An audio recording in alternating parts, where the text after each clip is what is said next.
Men's Radio with Russ Kane.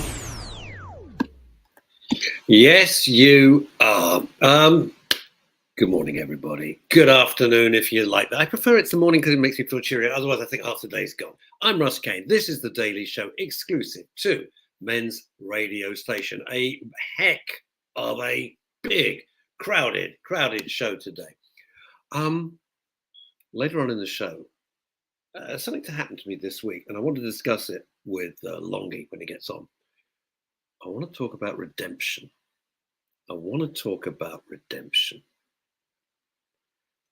I ran into somebody this week who got pilloried in the press. Pilloried. Career ruined. Everything over. And I want to know, when is enough enough? But I'm going to discuss that with the man that you know, you love. He is the king of New Malden. I don't know if it's stretching around that area in Surrey, but New Malden's enough. Ladies and gentlemen, you know him, you love him. Neil Long. Oh, sounds like it's going to be a juicy discussion today. It is a juicy discussion. It's a very, very interesting point. It's been rattling in my head for 2 days, Neil, and I want to talk about it. But before we do, our special, and greetings to you, Dave Sleet. Happy birthday. I happen to know it's Dave Sleet, who has been so supportive to Men's Radio Station and Women's Radio Station. I know he's very excited about the expansion into the Sound Mind Radio Group. So happy birthday. And just before we get on to our guest, I've got to do this. This is Julie Voice, formerly of Houston, Texas, now of Guildford. What the hell? Hi all. I'm redundant today because the Bowls Club is on summer break. And Mum, who's 86, I think she's 86, has gone to the pub with her pals. Here's what we do, Julie. We'll all pull down the pub, all right? Yeah, where your mum is. We'll sit on the next table and we'll be the naughty table and make lots of noise and get really drunk. Oh, for God's sake. Ladies and gentlemen, special guest. Very, very interesting. She's 96. She's not 86. She's 96. Good Lord. Holy God. Ladies and gentlemen, please welcome. He's an entrepreneur. He's a TED Talk speaker. He is a man who has more strings to his bow than Paganini. Ladies and gentlemen, Mike Green is in the house. Hello, how are you? Greetings, Excellent, Mike. thank you.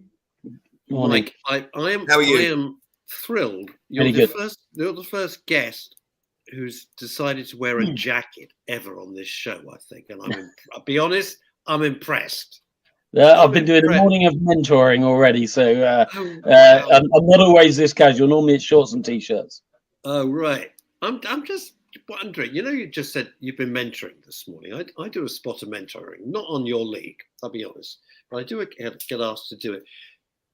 And I found, Mike, I get as much out of it as the people I mentor. Do you feel the same way? Yeah, they say the best way to learn is to teach, and if you're going to do something yourself, you may cut corners. But if you're going to teach someone, you want to try and make it as accurate and right as possible. Yeah. And then if you think, well, I don't do that myself, it kind of kicks into this guilt circle. So you end up becoming better at what you do yourself. Oh, you will have triggered Neil Long now. You'll have triggered Neil Long straight into it. That's why I love doing this show. That's why I love Men's Radio. Guilt circle. The guilt circle.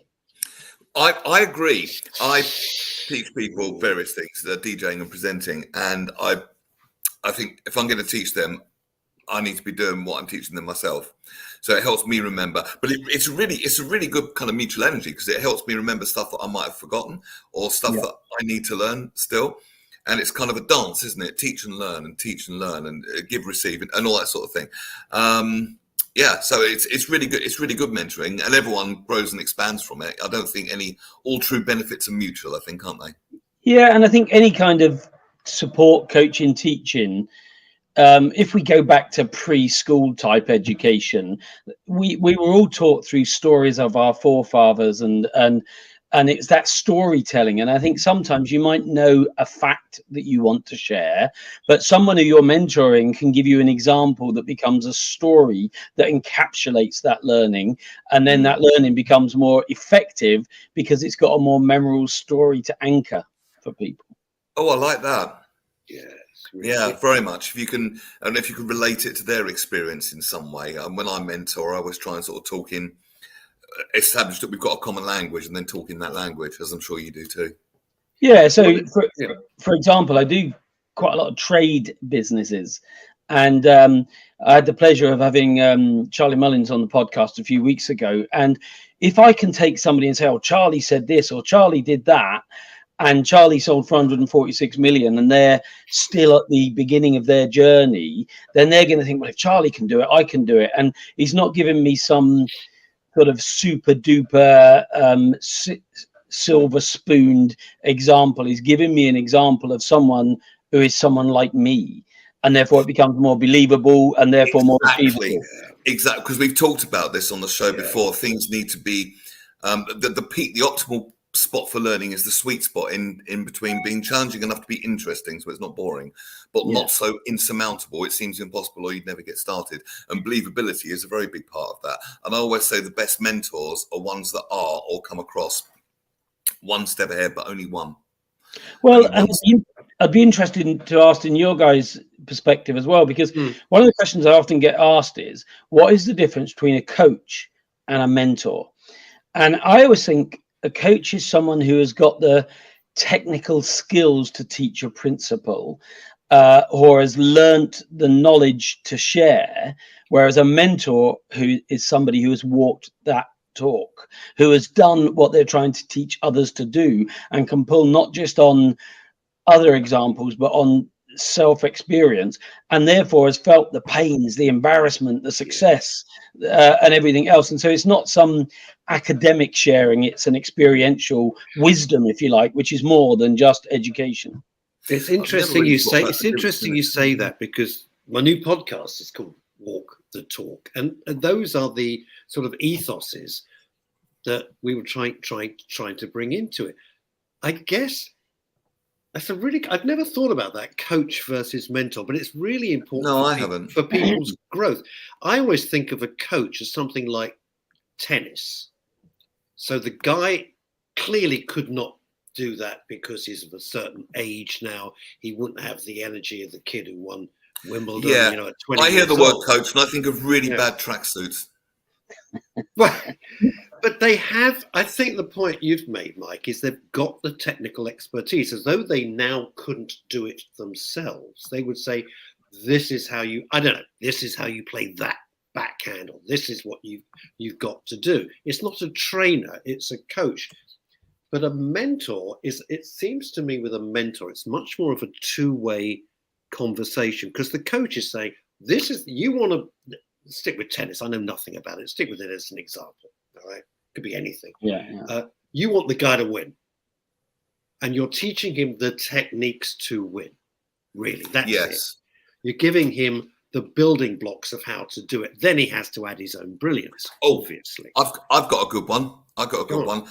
So from that point of view, a coach is someone that kind of coaches from the outside in, and a mentor kind of works drawing it from the inside out. But a mentor is a conversation.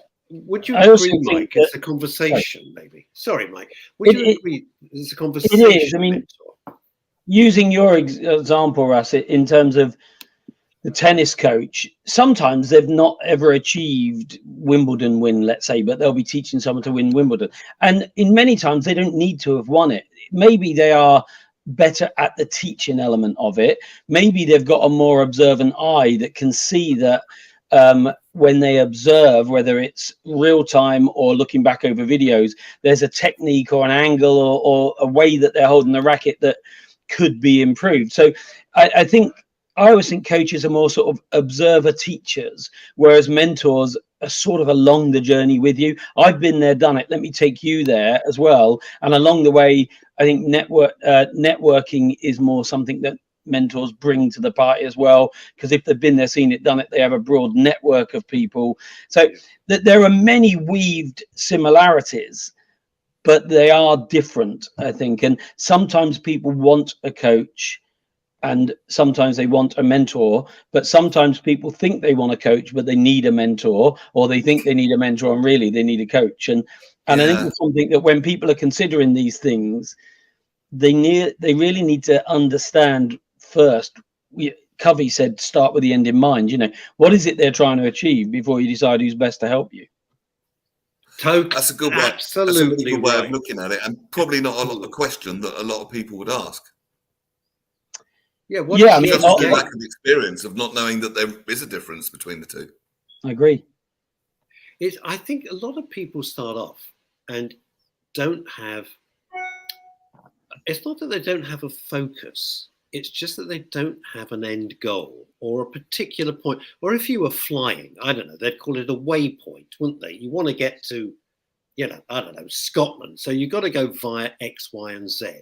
You're not going to go via Iceland. That would be ridiculous. So you're putting in waypoints to try and guide you towards your final goal, just as we're doing with this radio station, putting building blocks in, as you've used the words, to make sure that it expands in the right way by getting the right people on board. What do we want to do? Well, we do. So therefore we can build towards that. What's your main area of expertise? Please don't say everything. Probably is. Yeah, no. Well, it's building business, and it's quite niche to sort of small, medium enterprise as opposed to large, because I think you have to have a passion and energy for what you do. And I've worked with lots of companies of multi-billion pound scale, so Unilever, Procter & Gamble, Coca-Cola, Tesco's, BP, and whilst they're impressive, I find them a little bit super tanker in their speed and their speed of change and the necessary process. So that just doesn't motivate me. I like it when you've got a business that you can say, you've been at 1 million or 2 million or 100 grand or 200 grand. How do we get to that next step? And it's more about, at that point, developing the person. So to give an example, if I look at trades, and that was the first example I gave, often people in trade sector, so plumbers, electricians, carpenters, bricklayers, whatever, they didn't do so well in school. So they tend to think they failed school. As a doctor of education, I look back and think actually school failed them, because many of them will be on the spectrum somewhere. So dyslexia, dyspraxia, ADHD, ADD.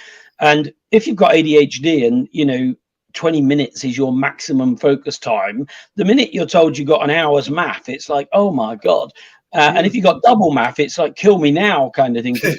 that is just going to destroy you. So often what happens is they didn't do well at school, albeit that I think school failed them rather than the other way around. And the reason I say that is they then went on to do a 3-year apprenticeship where they attained a certificate of excellence, whether that was as a gas engineer, electrical engineer, or whatever their trade is. They did qualify. So the fact that they could learn and they could qualify says they are very teachable when the teaching environment is right, and when the teacher is right, and when the style of teaching is right. So, but the problem is that often then just teaches them how to work on the tools. So it teaches you how to do what you need to do as a plumber, but it seldom teaches them how to build a business. So what we say is, you didn't do well at school, fair enough. We can always go back and learn.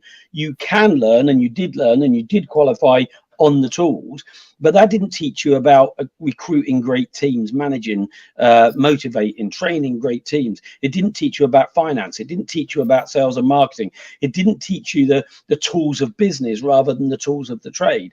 So I like to take people and say, okay, I know you can learn. I want to work with you to learn. I want to teach you the tools of business. And so you go from working on the tools to working on the business and then scaling the business. So business is very common, and I've worked primarily in retail, food and drink, and then in consultancy around retail, food and drink, and that includes the manufacturing and wholesaling of them.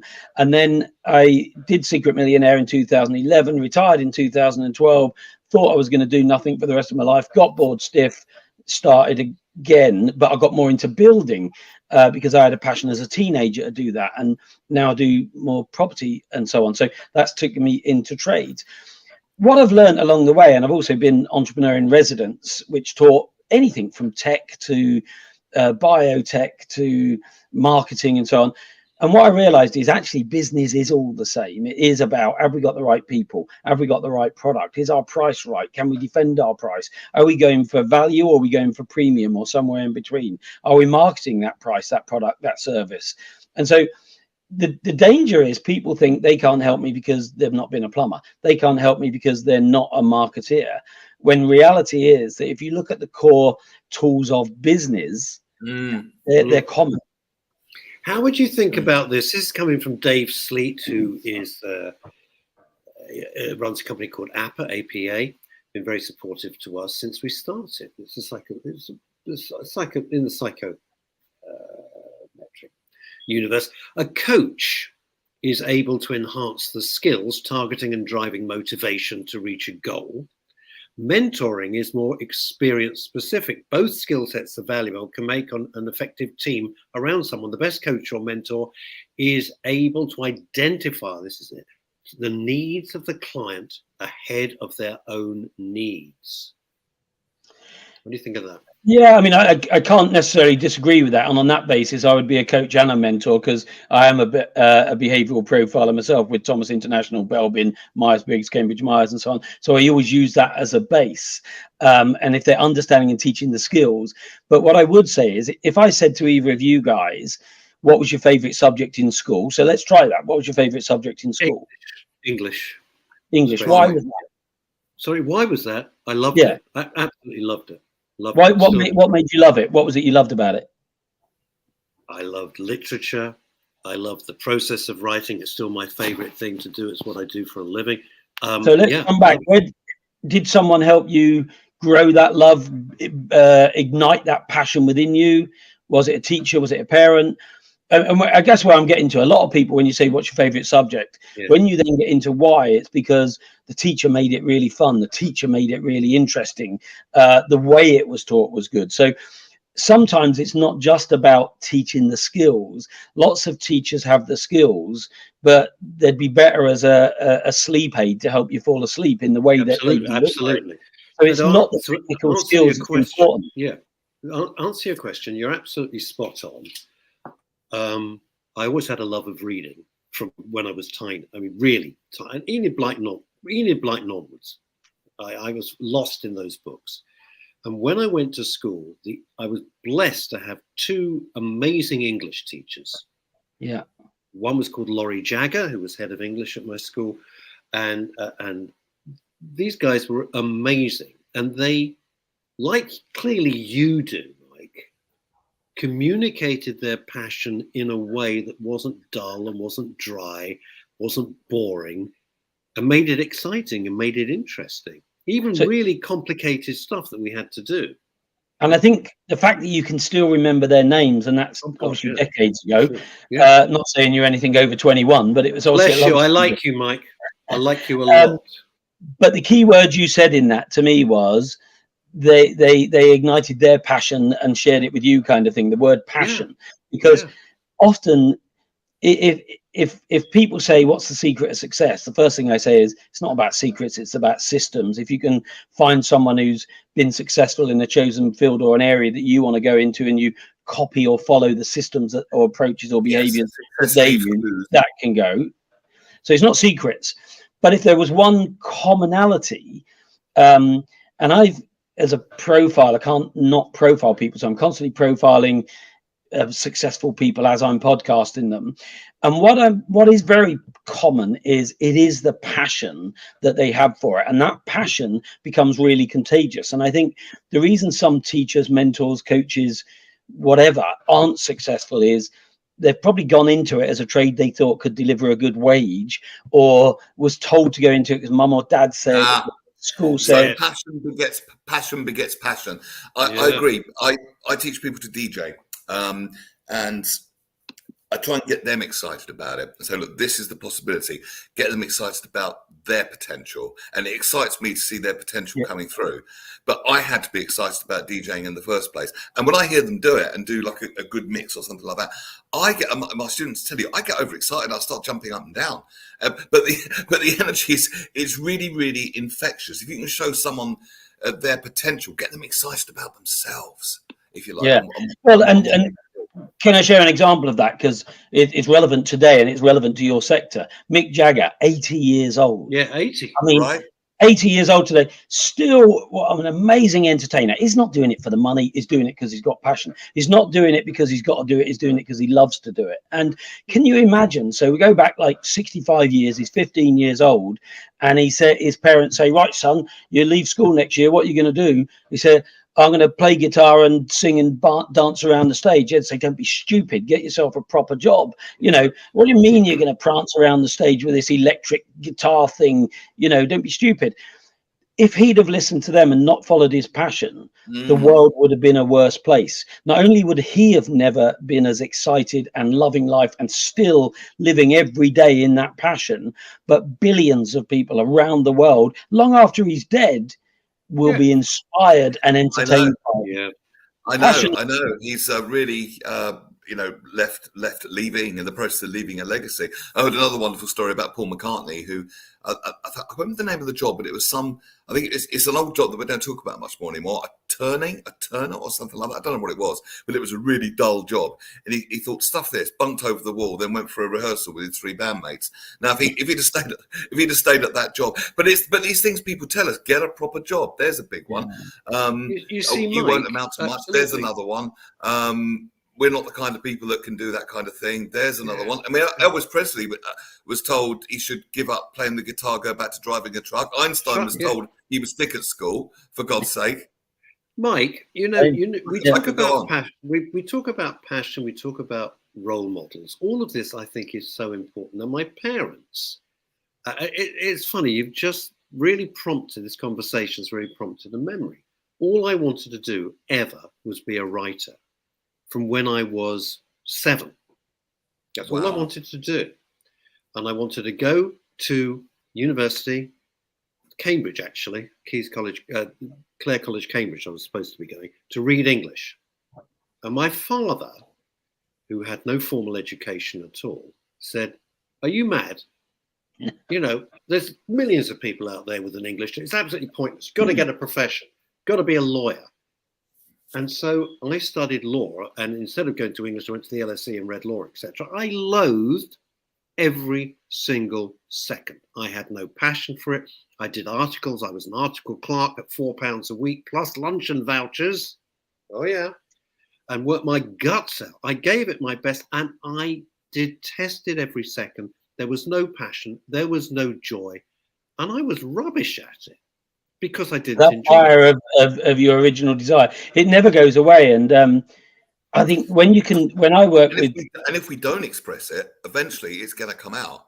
The truth will out. It'll come out. It will. It always does. And something later on in life where it'll start as a niggling little ache. But I'd like to bit off. People will say on paper. I've heard people say this. I should be perfectly happy. I got the house. I got the car. I got healthy children. I should be happy, but I'm not. And that's it. Then it gets bigger and bigger. And then either they do something about it or there's a life crisis, which kind of really forces their hand. Absolutely. And I mean, I talk about it in terms of dream stealers. And if you don't like somebody or they're not important to you, you're not going to listen to them. And so you could say they steal your dreams. The bloke down the pub who said, "Oh yeah, what makes you think you can do that?" That'll just kind of like it'll go over your head and you won't worry about it. But when mum or dad or brother or sister or teacher that you like says, "Don't be silly, don't do that, get a job, get a trade, whatever it is," we look up to them. We want to make them proud. We therefore don't want to let them down. But the problem is, I often then say to people who have got this like limiting belief or limiting conditioning that mum or dad put me in that direction, but I've been doing it for 10 years now, and I'll say, okay, let's go back to that point at which you gave up your dream or you decided to do this instead of what you were passionate about, and say, who was it that changed your decision? So let's say it's I won't use your dad because I don't know him. I'll use my mum.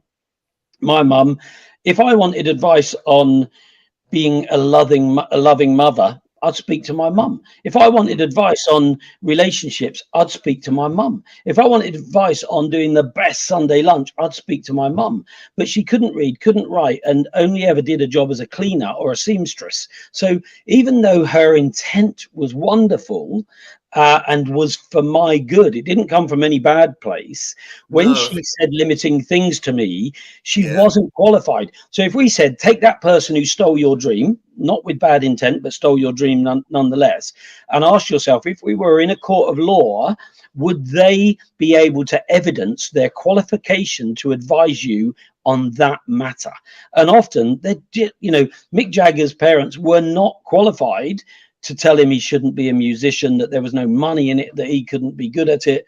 And just because if you're Charlie Mullins says, I left school at 15, but with hindsight, I should have left at 14, because at the age of 14, helping a plumber, I knew that all I ever wanted to be was a plumber.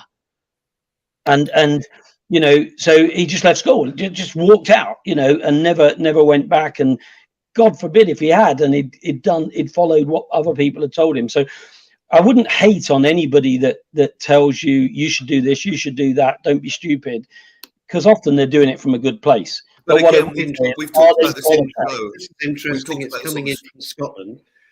Sorry to be late. Just got back from the beach. So she lives in Fife. I found my dream in my teens as a police officer, and I achieved it and was supported by my dad. But I was terrified every day. So double brave, really. Double brave. Well, let me ask, Mike. I want to ask you this, because this is something that Neil and I have spoken about a lot on past shows. There you are. You're a hugely successful guy, and you do what a lot of people dream of. Actually, would be personally my nightmare. But you said, that's it. I'm done. I'm going to retire. And if you were asked 10 people, 8 people say, oh, isn't that marvelous? I wish I could, because I could fill. Why did you get bored? It wasn't so much bored. Doing the TV program, the reason I agreed to do it is by then I was already a behavioral profiler, and I wondered how I would deal with going back to those areas of poverty, because I grew up in that environment. So I wondered, having achieved a level of success, a global business, making lots of money, could I go back, and how would I feel about that? Because they put you in a awful house that you wouldn't let your dog live in. They literally try and find them so that it's awful, because they're getting you in that mind state. And then I was lucky enough that they allowed me to do it in my own town, because 15 years before I'd been everywhere else in the world. And doing it, the impact it had on me made me realize I'd got enough money, more than enough. And actually, I thought I was doing it for my kids and my wife and everything else, but I was giving up my health to achieve my wealth. A lot of people do that. I was doing it for the right reasons, about building security for me and my family, but I'd already built it. But nobody had said to me, when's enough, Mike? Set a goal, and when you get to that level, why didn't you stop and enjoy it? And sometimes it is all these analogies and cliches that are given to us in life are given to us, and they're cliches because they're said a lot. They're said a lot because they have an inherent truth in them. But when they say, as we're on this hamster wheel, as one of them, on that hamster wheel, and I wasn't stopping to say, yeah, but I'm not seeing my kids grow up. I was convincing myself, well, I ring them every night, and I see them every couple of weeks or whatever, or every weekend when I am home, if I'm not in Australia or America. And the program was like someone sticking a stick in the spoke of my bike, and I fell off, and then I had to stop and review where I was. And so I'd almost gone yin to yang. So it wasn't the Secret Millionaire, the actual filming of it was like it was a wake-up call, and it was a short, sharp shock. So I went straight from 19 hours a day, every day of the week. I used to even say, if I'm awake, I'm working. It's like as if that was something to be proud of. And then I realized it was wrong, so I stopped.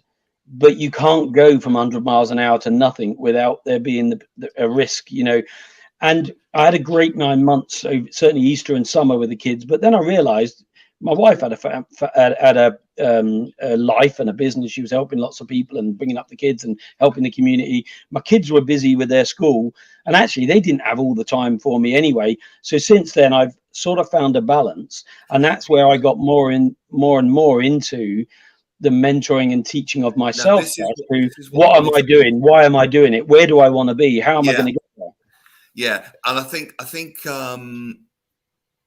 you said you grew up in that environment, so possibly that gave a desire for real big success as the complete contrasting opposite of that. I don't know. Tell me if I'm wrong. And then what you've kind of done is, thanks to Secret Millionaire, you've kind of pulled it back to the middle ground of getting what you were all getting what you want. That's one side of it. The other side of it is wanting what you have. Okay. And the question I'm going to ask is it now possible? Because I do think teachings exist on this. In fact, I know they do. And it sounds like you're teaching actually to have both, have the best of both. So you can get what you want and want what you have. In other words, you can enjoy the journey. You're always on a journey to more, but you're always happy where you are at the same time on that journey, rather than saying, which we talk about a lot on the show, I'll be happy when I've achieved that.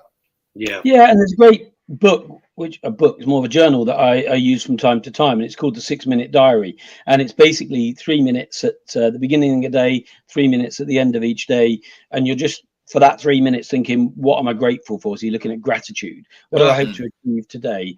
I mean, it's simple things, but in that period between 100 miles an hour and nothing, while I was pondering, I remembered back to my brother-in-law once said to me, because I was away a lot, he said, Mike, you're a crap dad. And I said, stuff you, Don. What makes you say that? God bless him. He was an amazing brother-in-law, and he's dead now. But after he said that, I thought about it a lot, and I thought, well, because he said you're a crap dad. I said, why? He said, because you're never here. I said, well, you're always there, but you get a 4-pack, watch your telly, watch your football, and you're not communicating with them. And in reality, we were both wrong. There was good and bad in what we were both doing. But what it made me realize is, because I then did nothing for several months, and I thought, if Don asked me that question again now, and we go through these, I wish I thought of that at the time, but if you ask me the question now, I'd say, Don, what you're saying to me is, it's work or family. And that's like saying, which arm do I want to cut off, my left or my right? Now, if you made Sophie's choice. Yeah, if you made me, I'd say cut my left arm off because I'm right-handed. But I'm less able without one of my arms. I'm less complete without one of my arms. And so what I realized in that transition period was busyness was a big part of who I am, what I love to do, helping other people grow and succeed in their business. And the Global Business App was a research business, helping others as well, helping them understand their business. So I've been doing that to some degree, but it made me realize that actually I'm a better dad, a better husband, a better person if I've got this balance between family and business and personal. I mean, a lot of people give up their personal, so it's all important, and it's finding that balance. In that sense, we can have it all, can't we? It's just about it's finding that balance. It's finding that balance of it all. I think this is what we're all seeking, really. Too much of anything, too much work, and you're never there, or you can be there all the time, but doing nothing. I'm not saying this was your brother-in-law, just anyone in general. Doing nothing is not the same as relaxing and having a good time. Do you know what I mean? Doing nothing. And actually, my brother-in-law stimulated is what I'm saying, I think. Yeah, he was a busy guy, but indecision is not going to get you anywhere, because it is a decision. It is. Do you think? Can I ask you a question? I've got loads of questions coming. Okay. One of the things somebody once told me, and I think it's right, it's all about procrastination, and I can't make it. I don't know what to do. And this fellow who was very, very successful, now passed, but he was very successful. He said, just make a decision. It'll either be right or it'll be wrong. But you've got to do it. Just make the decision and carry on. Yeah. Well, a couple of things on that. Is that good or not? Well, I think there's no good or bad. That's the other thing, because we're also individual. It's good and bad for different people. But procrastination, I like saying procrastination is the mother of success. Okay. The mother of failure, sorry. Action is the mother of success. So doing a lot of people, they justify their procrastination. So they will say, well, I've not started yet because I want to make sure I've got the website right, or I've not started yet because I want to make sure I've got everything, all my ducks in a row, whatever it is. But the ducks are never all in a row, are they? They never. But to me, I love the American spin on that, which is set off and course correct. Because back in our day, if you had to start a car, if you were pushing it, it'd be hard to get going. Then once you got some momentum, it got a bit easier. Now, if you were pushing it and also you had the wheel turned, it's virtually impossible to get going because you might decide, actually, I'm pointing in the wrong direction. I want to go that way. But even if you start and you're going in the wrong direction with momentum, it's easier to change direction even. So set off, course correct. And even if you're going in the wrong direction with momentum, you can change direction and you can repoint towards where you want to go. But inaction becomes a habit, and that habit becomes contagious, and you get used to not working, not acting, not doing. Mike, what do you think? This is from Liz Saul. I put it up because not everybody watches the show. Some people will be listening to it, and also possibly months later on audio only. Mike, do you find that having a positive attitude and allowing ideas to flow has helped you in your work and your goals? For me, some come so easily, and other things, such as selling a house, are always a pain in the rear end, no matter how positive you are. So it's about positive attitude. Yeah, I mean, look. I've always been a big fan of neuro-linguistic programming and positive mental attitude and mantras and so on. And the reason is, why would you want stinking thinking? Why wouldn't you want to have a positive attitude? But you know, and actually there is I completely believe that the more you're positive, the more you attract positive, the more you're negative, you attract negative, because misery loves company. Oh, yeah. Some things like selling a house can be negative unless you start out with a clear understanding of the journey you're going on. So, you know, I build and sell a lot of properties. These days, since COVID, lawyers are a nightmare. It takes 6 to 9 months to sell it. So, you know, even after you've got a buyer sometimes. So if you look at it with open eyes and say, right, I'm going to sell my house. This is what I want for it. Realistically, it's going to be a 6 to 9 month journey.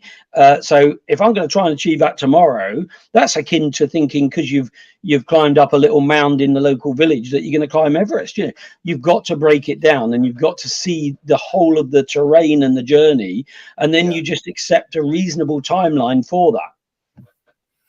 I think Liz and I have had conversations about this, and I say, you know, see it on a long timeline. It's one event on a timeline. This particular moment, it's not the insurmountable, just one thing. It's one thing along a whole windy timeline of events. I want to ask you something in a minute, actually. Chrissy Richards. All I want to do is work. This is in Spain. This is coming in from Spain. Just to point that out, by the way. Go on, Neil. All I wanted to do was work with horses, but such a row with Mum every time I mentioned it, so I didn't, and ended up in office work, which I hated. What about now, though, Chrissy? Do you do it now? Never say never.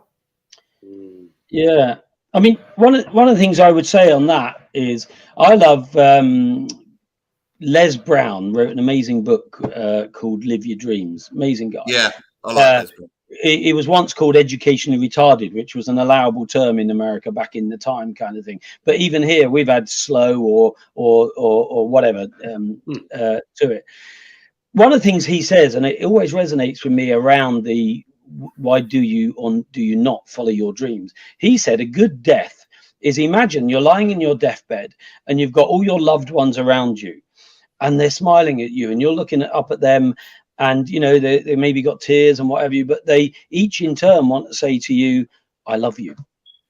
And you can look at them and you can say, I love you. And going to your next place, if you like, or wherever you're going, with a knowledge that you've told all the people that are important that you love them, and they've told you that they loved you, is a good death.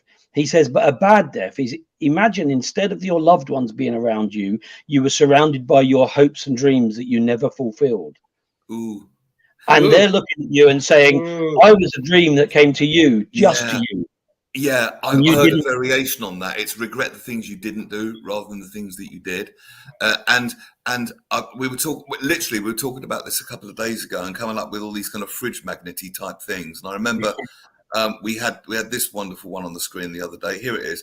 On the basis that if like attracts like, we're going to be more positive if we're doing what makes us feel positive, which will attract more positive, and then we'll see more positive, and it's a virtuous circle of positive. So, then we're of more value to the world, and you're in more value of the joy of your dancing than the drudgery of your so-called resentful service.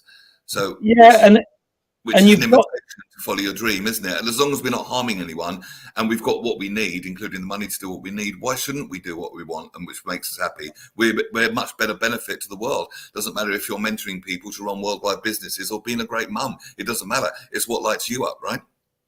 exactly. And the person you spend most time with in your life and the person you have most conversations with in your life is yourself. So you got to live with yourself much more than you got to live with anyone else. So whether somebody says you can't do that, you shouldn't do that, you're not nice, if you really start to understand this relationship you have with yourself and say, could I live with myself if I didn't do this? Or I know what they're all saying, but what do I really believe? Where does that belief come from? And is it going to go away? And, you know, if it's a whim that you've seen something on telly and you think, I'm going to do that, sleep on it.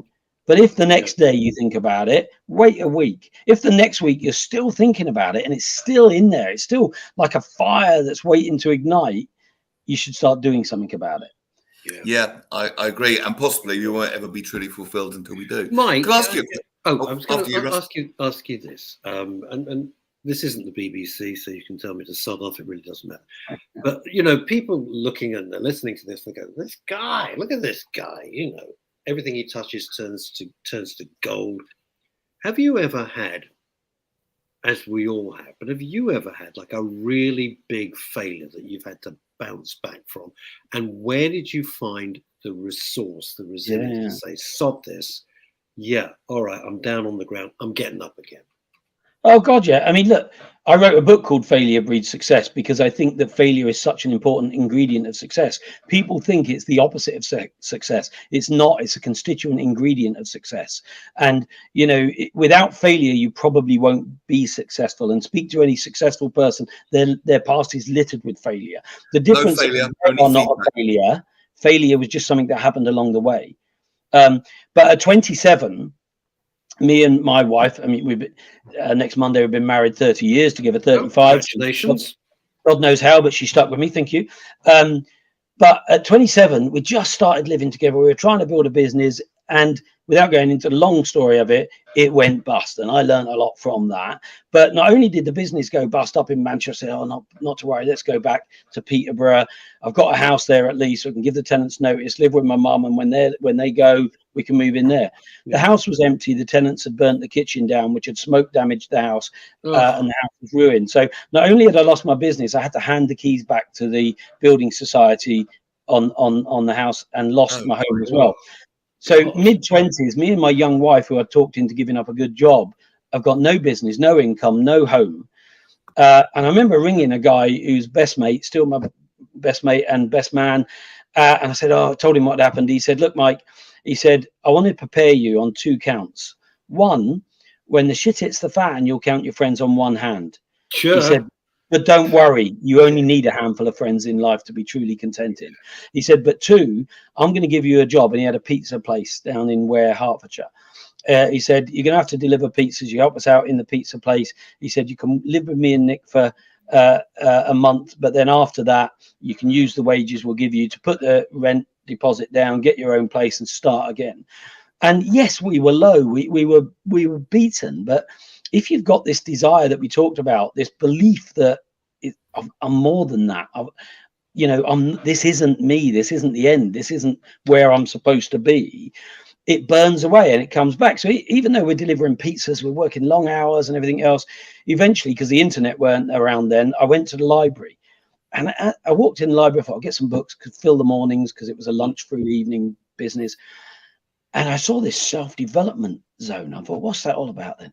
And I saw books by Richard Branson and Jim Rohn and Zig Ziglar and Napoleon Hill. And I started reading them. And it just made, Christ, they've all failed, and getting this, not just a kind of saying that failure is a part of success, but this undeniable proof from so many examples that if you've failed, you're probably closer to success than those that never take a risk. Exactly. I think Einstein said something like that. He Yes. said, show me someone that's never failed, and I'll show you someone that's never done anything or never taken any action at all. Because So interesting. I always teach my students there's no failure, there's only feedback. You either win or you learn. That way you can't lose. And sometimes you can get a really good insight from something that didn't work, flip switch it to what does work and move on from there.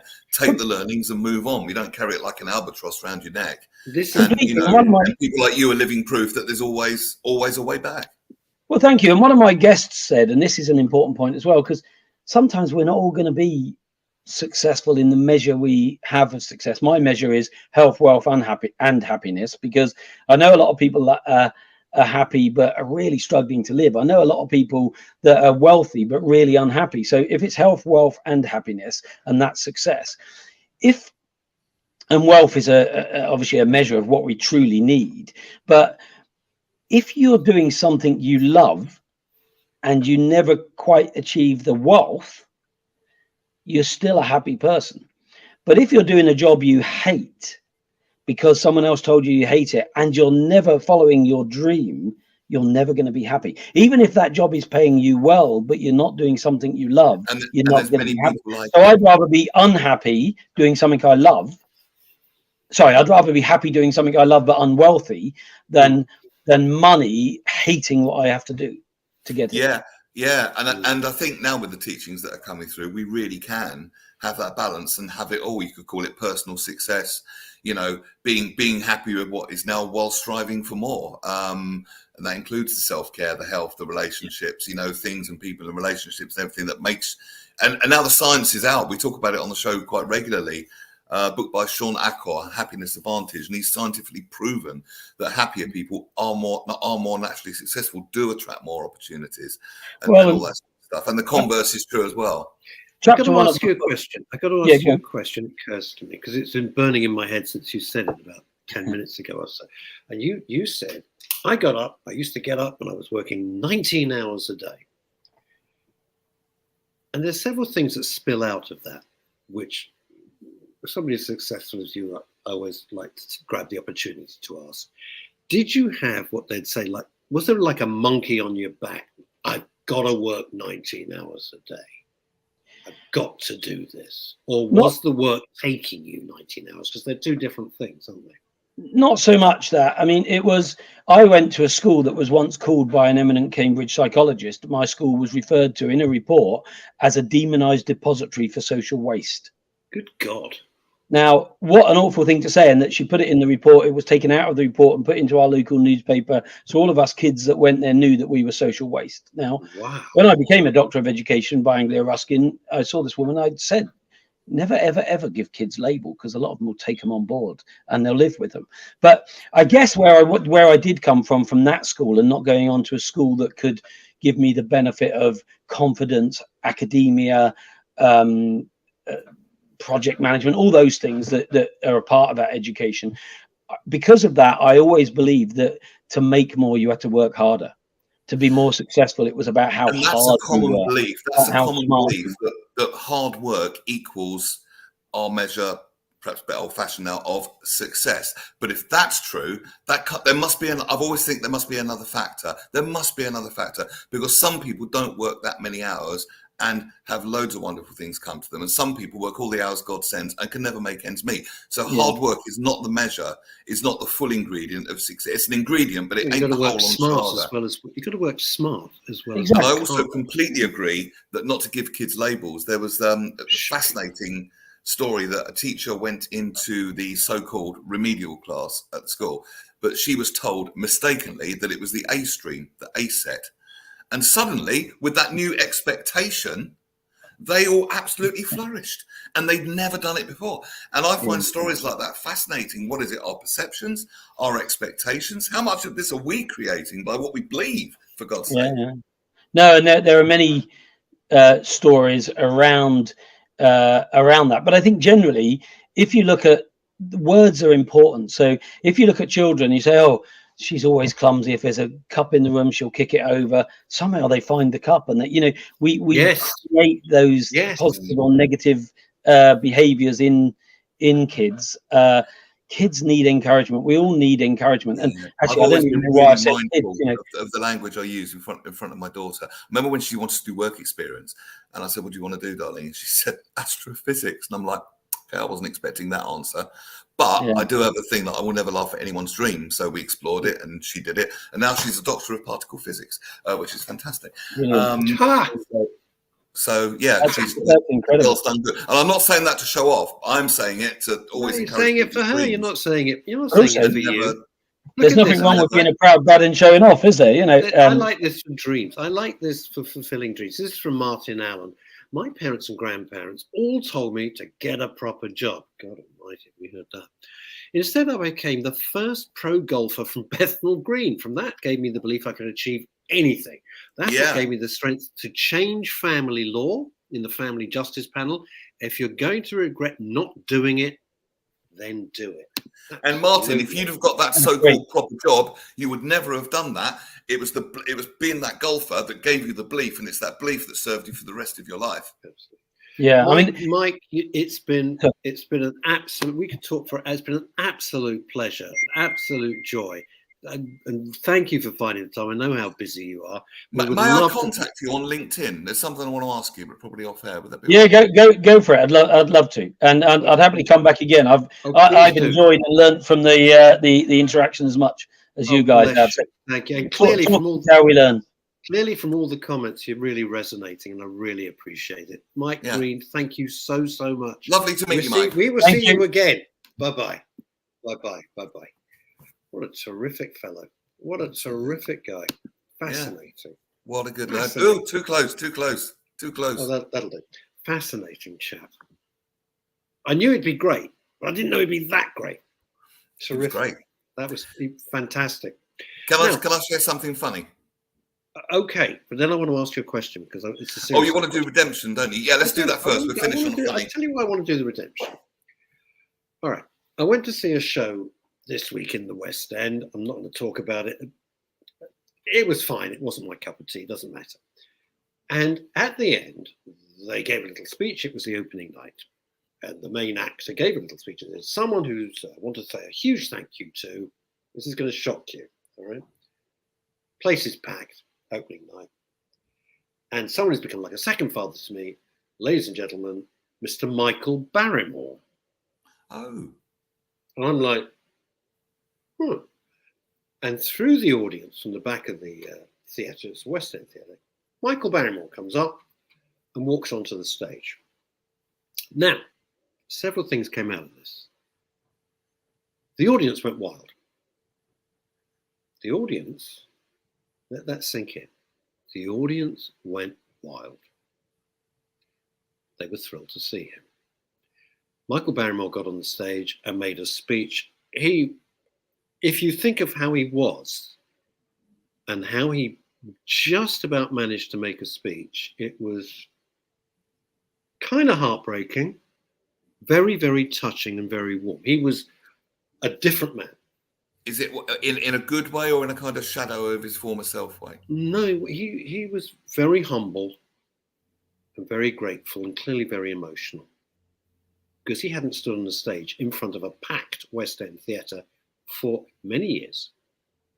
And there was a lot of love in the room. Now, the things I wanted very quickly to explore with you is this. Number one, the dissonance and the massive disconnect between what the media tell you and the reality of life. The media would have said, shamed, disgusted, Michael Barrymore came in to the audience that were, we heard a couple of boos, etc. The truth was the audience, there was so much love in the room. People were like, oh my God. And the second thing is, unless you're a mass murderer, does everybody, and you're the guy to answer this, do we all deserve a shot of redemption? Or when it's done, it's done? With every respect to the family who was involved in that horrible Yes, it was a incident. ghastly incident, and somebody died. Let us And not I'm not gloss over making that. light of that. We mustn't. At all. No longer. You're right. We mustn't gloss over that. This was the death of somebody. So it's a very serious matter. With respect to the family, and I can remember their name. Out of respect, I'm not going to say it actually. But but a sort of redemption. Well, yes, because do we believe in a society that's just going to look? We live in a what I call you shag one sheep society. You make one mistake, and people remember that mistake forever, and will kind of hold that against you, forever and a day. Now, I'm not saying people aren't responsible for their actions, but everybody makes mistakes. And if there was no shot at learning how to do it better, no failure, only feedback and all that sort of stuff, we would hope people don't get hurt in the process, of course. But I wouldn't even use the word redemption. I would just say trial and success until you get it right. Redemption is based on the idea that we're being judged by something or someone. We are, but they are. Who? See, Graham Pack's point. Who? Well, this is a show in itself. Graham Pack. Well, who? Who? Well, Who are we doing? hang on. Well, getting there, boy. Getting there, boy. Hold your horses. Graham Pack says Barrymore's never been found guilty of anything. He's just been found guilty by the court of public opinion. His actions were wrong. His actions were wrong. He left. I'm being very careful here, but he admits he left the scene of a crime. He panicked. Okay. I don't remember the ins and outs, actually. I don't remember. We're not going to get in. We're not. He didn't act in the best ways. Okay. He would accept that. He's accepted that. But it ended everything for him. Philip Schofield ended everything for him. Hugh Edwards has ended everything for him.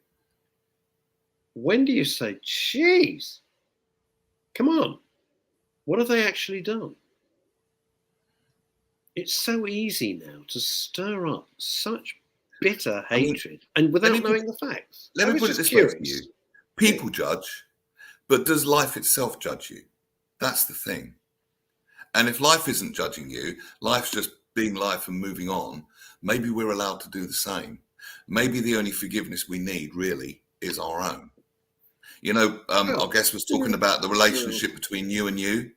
Because I think I'm not a religious guy, even though I'm about to use the word God. I'm not religious. I'm spiritual, not religious. But now, what was it? What was the quote?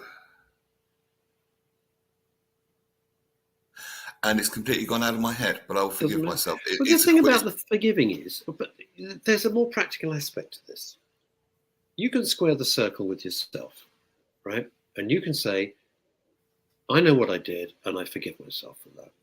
Fair enough. We can debate that for hours, but it won't bring your career back. It won't bring. Got it. I'll give you an example. Philip Schofield, who I would love to get on the show. I doubt if he'd do the interview, but I would love him to. And by the way, I am trying to get Michael Barrymore to come on the show. Just to be honest with you, that's what I want. And I would understand why he'd be hesitant, but I'd like to get him on with you, Neil. The point is, Philip Schofield, who I've never met, I don't know him personally, could be sitting at home. I'm talking about in purely practical terms. Say, do you know what? I didn't. All right, it wasn't the most sensible thing that I did, but it wasn't illegal. Nobody died. The world kept turning. I've forgiven myself. It's not going to get his career back. It's going to have no distance. But he will feel personally happier. And I hope he does. You're right. I've changed my mind on it. I'm going to be honest. I think I was absolutely wrong. I thought the witch hunt was disgraceful. And I've changed my mind. I think I was wrong. And I think the decisions made were shocking. That's just me. I think the only forgiveness he really needs, or any of us need, is our own. A brilliant quote. I call this spiritual, not religious quote. That's a lovely one. Guilt is punishing yourself. Oh, wow. Hang on. I don't understand this. Guilt is Read punishing. That again. Guilt is punishing yourself before God doesn't. So God, don't get me started. He's not going to punish you, but the guilt that you think you feel is punishing you. Is that where we're at? Yeah. Or let's replace the word God, because many people are uncomfortable with that. I'm not uncomfortable with it. It just spins off it. Guilt is punishing yourself before life doesn't. Oh, all right. I can buy that. I can buy that. I tell you what it was. I sat in the auditorium and I didn't even know Michael Barrymore was anything to do with this show. So aptly co-directed behind the scenes. It's a fun show. It's not my cup of tea, but it was a fun show. And lots of energy, blah, blah, blah. It'll do fine. It's going up to Blackpool. It'll clean up there. It's not a London show. It'll do great up north. Seriously, people will love it. They'll pay us in. They've got a success. It was the audience reaction. That was it. You're and right. My final point. We've got to go. But my final point, Lungy, we've got to go. I know. My final point was this: if all the crap that we are fed on social media and the so-called unbiased news was put into the theatre and they just asked the audience to react, what a different world would be. Wouldn't that make a great show? Wouldn't it just? Longy, bless you for everything that you do. There's one thing next week, I want your next 5 points of happiness because I love the first 5. Yes, no problem. And I need to thank you. I know I'm running over, but sorry, it's our radio station. I know I'm running over, so our production team's going to have to deal with it. I want to thank you. You said, yes, that's serious. I never take what you say for granted. I know we banter, but you said something about one of the things is getting back with nature. Do you remember you said getting back with nature? One of your points? And I was really wound up. I had a hell of a lot going on yesterday, and I've been staring at my screen, writing and emails. And I thought, I've got to stop. And I went out with my pruning shears, and I was 700, and I just did a bit of pruning. I don't know what the hell I'm doing my best. Changed my mood. And that was because of you. That was because of you, fella. And on that note, bye, everybody. Take care. We'll be back on Friday, 12 o'clock.